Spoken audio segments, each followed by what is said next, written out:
how to log out of LinkedIn account.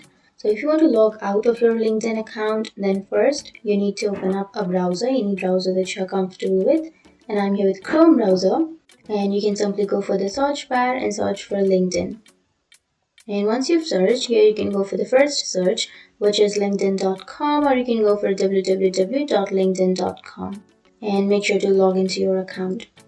And once you've logged in or once you've signed in, now you will have this kind of interface, right, where you will have your account. And you can simply go for your profile, which will be on the upper right, which has that me icon. Click on that. And here you will have a bunch of options. So on the last option, you will have sign out. You can simply click on that sign out. And that's it. After you click on sign out, it will sign you out of your account. And now you can simply remove that tab. And that's it. That's how you sign out of your LinkedIn account. And if you have any questions, feel free to comment below. Thanks for watching.